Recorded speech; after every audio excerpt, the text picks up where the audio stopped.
Dios te bendiga, sé muy bienvenido a una nueva clase de EFSEP, Escuela de Formación Cristiana Evangélica y Discipulado.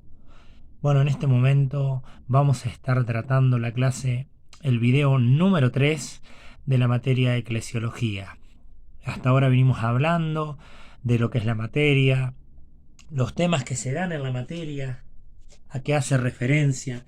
Hemos explicado un poquito sobre qué trata la eclesiología, las lecciones, pero en esta clase vamos a dar un repaso general para despejar cualquier duda que haya quedado. ¿eh? Vuelvo a repetirte, quien te habla es el pastor Roy Resen, voy a ser el profesor de esta materia que se llama eclesiología y vamos a dar algunas definiciones. Primero que todo, quiero decirte que vamos a estar tratando algunos temas puntuales como qué es la eclesiología, la estructura de la iglesia, las funciones de la iglesia, los ministerios que existen dentro de la iglesia, los fundamentos de la iglesia de Cristo y el sostenimiento de la iglesia. Primero que todo voy a darte la definición de eclesiología, ¿no? Que viene de la palabra eclesia, que significa iglesia.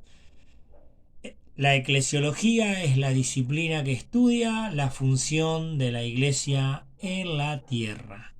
Ahora, como es muy amplio los temas que trata la eclesiología, nosotros tratamos de hacer esta clase dinámica y poder explicar en pocas palabras y palabras sencillas qué es la eclesiología. Entonces nosotros, si tuviéramos que definir qué es la eclesiología en palabras sencillas, podemos decir que es una disciplina que estudia el manejo interno de la iglesia como institución, es decir, qué es lo que hace la iglesia acá en la tierra, ¿no? Va a haber una parte espiritual donde va a hablar de la Biblia, donde te va a decir la iglesia tiene que hacer discípulos, la iglesia de Jesús vino para salvar, para ganar almas, bueno, muchas cosas que tienen contenido espiritual, y va a haber otra parte de la eclesiología que se va a ocupar de hablar del manejo de la iglesia, en este caso la iglesia evangélica, la iglesia cristiana evangélica,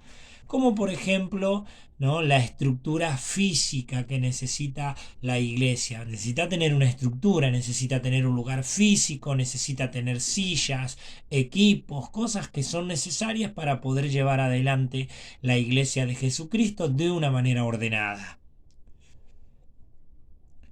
Cuando hablamos de esta disciplina, debemos entender que se estudia la iglesia de Cristo, como siempre digo, dentro de un marco cristiano evangélico. Es decir, nosotros vamos a estudiar la eclesiología mirando a la iglesia evangélica.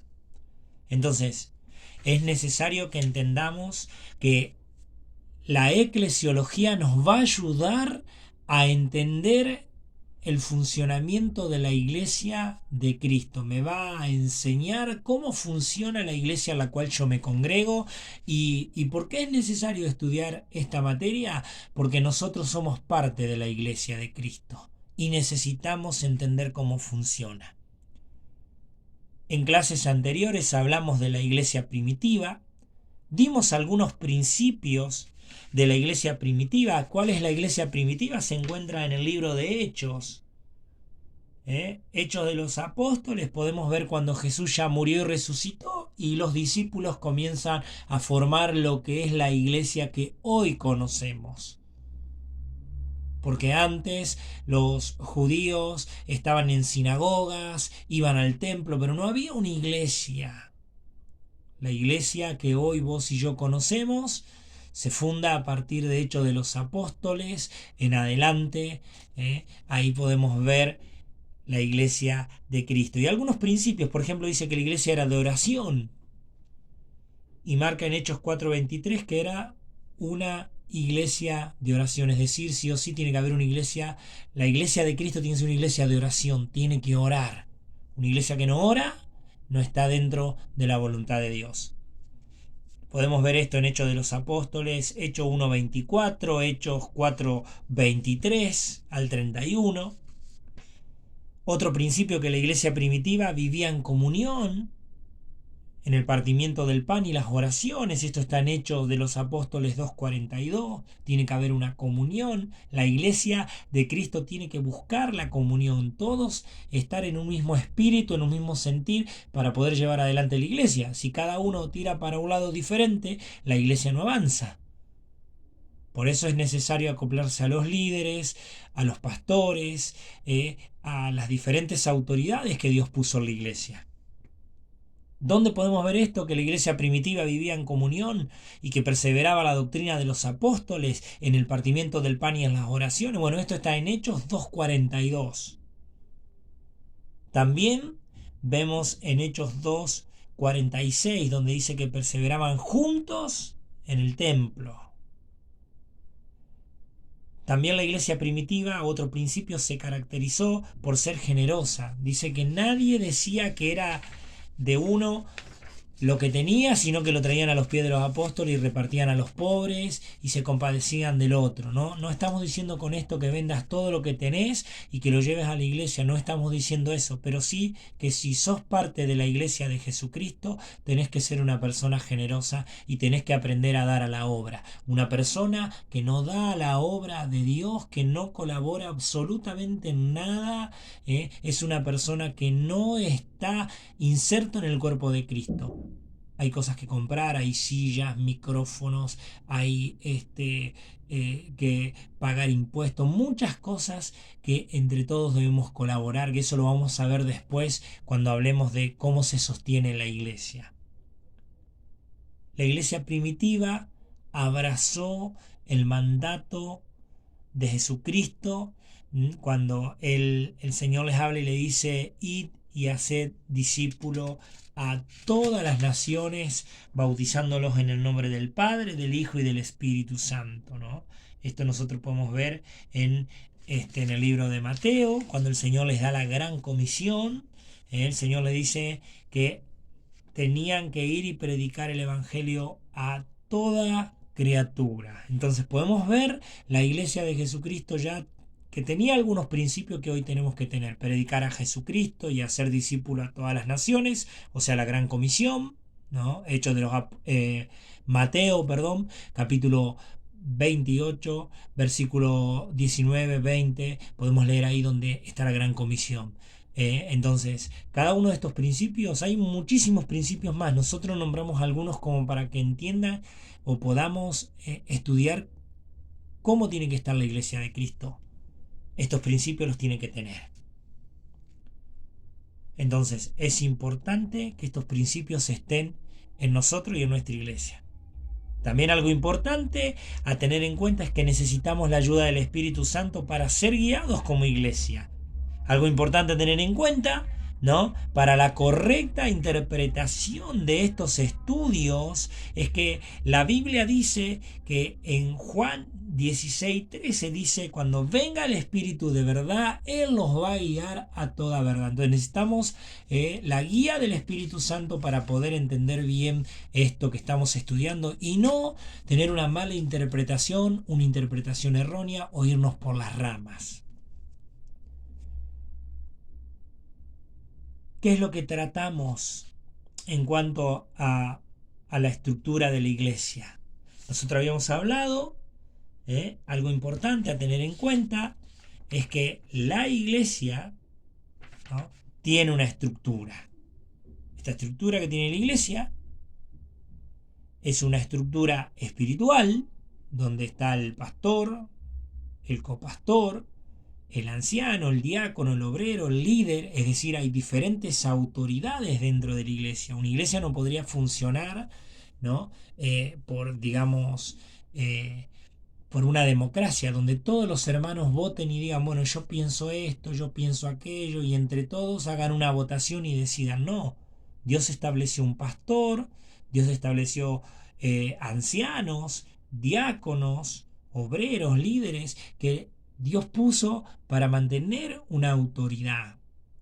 Dios puso un pastor al cual tenemos que sujetarnos, al cual tenemos que hacerle caso, al cual tenemos que, digamos, seguir en cuanto a la visión. Entonces, para que la iglesia funcione tiene que haber una estructura espiritual que esto cuenta de diferentes autoridades. Pastor, copastor, anciano, diácono, obreros, líderes. Hay diferentes autoridades. Imagínate que una persona diga, bueno, yo quiero estar en el grupo de alabanza, pero no me quiero sujetar al líder de alabanza. Yo canto como quiero y toco las alabanzas que quiero. No podría estar trabajando en el grupo de alabanza porque tiene que sujetarse a las autoridades. Entonces, imagínate una persona que diga, no, yo voy a ir a la iglesia, pero yo quiero hacer reuniones los días que yo quiero. No importa los días que el pastor quiere poner la reunión. Yo voy a poner la reunión, yo voy a ir los días que yo quiero. Sería imposible. Chocarían continuamente. Entonces, Romanos 13 dice, toda autoridad es puesta por Dios y quien se rebela contra una autoridad se está rebelando contra Dios. La otra parte de la estructura de la iglesia es la parte de organización, que era de lo que nosotros hablábamos. Que tal vez no está en la Biblia puesto con versículos, con capítulo y versículo, pero que sí se entiende que se necesita y que en la historia de la iglesia está narrado. Incluso en la Biblia vamos a encontrar estos ejemplos. Entonces, en cuanto a la estructura de organización, necesitamos un lugar físico. Necesitamos un lugar físico. Podemos hacer reunión en cualquier lado, pero nosotros necesitamos tener un lugar físico para plantar nuestra iglesia, la iglesia que Cristo nos dio. Un lugar donde se pueda alabar y bendecir el nombre del Señor, donde pueda haber diferentes eventos, donde pueda haber reunión de jóvenes, ensayo del grupo de alabanza, ensayo del grupo de danza, escuela dominical, todo lo que tenga que ver con las actividades de la iglesia.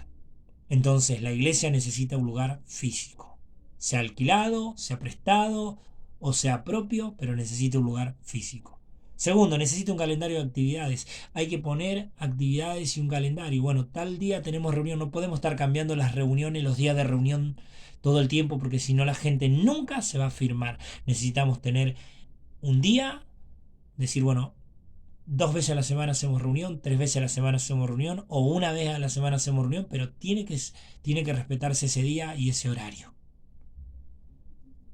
Entonces, en el calendario de actividades tenemos que poner todas las actividades que nosotros estamos haciendo. Y a medida que van creciendo los departamentos dentro de la iglesia, se van a ir sumando actividades, como por ejemplo reunión de jóvenes, ensayo del grupo de alabanza, reunión de damas, bueno, y todo lo que tiene que ver con la estructura de la iglesia.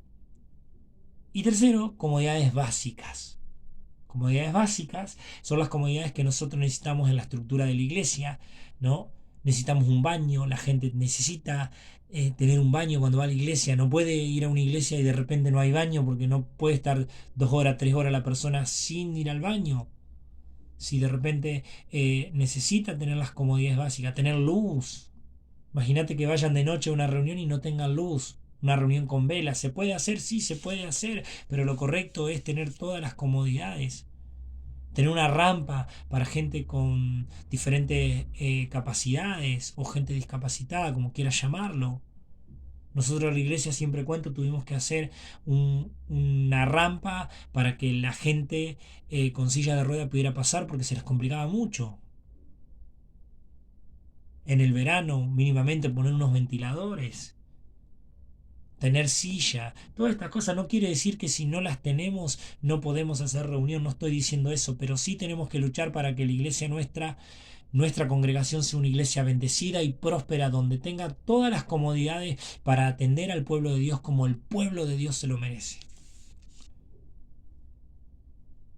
También hablábamos en otra lección, ¿no? O en la segunda lección, como quieras llamarle, ¿no? Puntualmente, nosotros acá en la cartilla habíamos hecho un diseño. Yo te había leído en el índice que primero la lección número 1 era qué es la eclesiología. Nosotros ya lo estuvimos hablando, ¿no? estuvimos hablando. La segunda lección es la que acabo de hablar, que por ahí en la cartilla está un poquito más adelante, pero acá la segunda lección es la estructura de la iglesia. Y la tercera función, la tercera lección, perdón, son las funciones de la iglesia. Las funciones de la iglesia, ¿no?, son la Gran Comisión, restaurar al diseño original a la familia, el hogar, el matrimonio, la paternidad, la ayuda social, representar a Jesús en la tierra. Te vuelvo a repetir cuáles son las funciones de la iglesia de Cristo. La Gran Comisión es ir y predicar el Evangelio a toda criatura, bautizándolo en el nombre del Padre, del Hijo y del Espíritu Santo, y enseñándole que guarden todas las cosas. Otra función de la iglesia es restaurar el diseño original.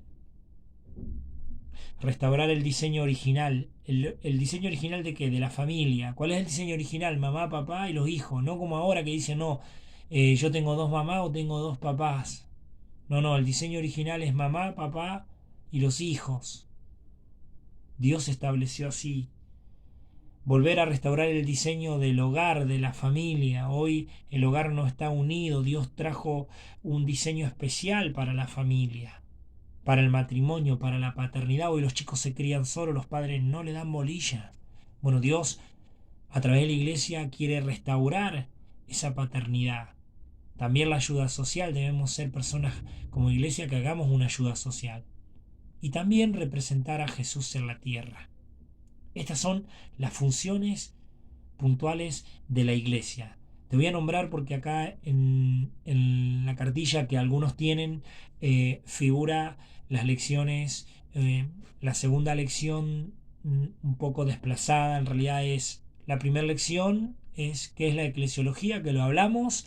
La segunda lección, la estructura de la iglesia, y acá donde dice en la cartilla segunda lección, en realidad figura la tercera, funciones de la iglesia de Cristo. Entonces te vuelvo a repetir lo que dimos hasta ahora para que ya te quede bien claro. Primero dimos qué es la eclesiología y la historia de la iglesia primitiva. Después la segunda lección fue cuál es la estructura de la iglesia. Y la tercera lección, ¿no?, cuáles son las comodidades básicas. Recordá que esto ha sido la materia de eclesiología. Recordá que estás en ESEP y quien te habla es el pastor Roy Resen. Que Dios te bendiga.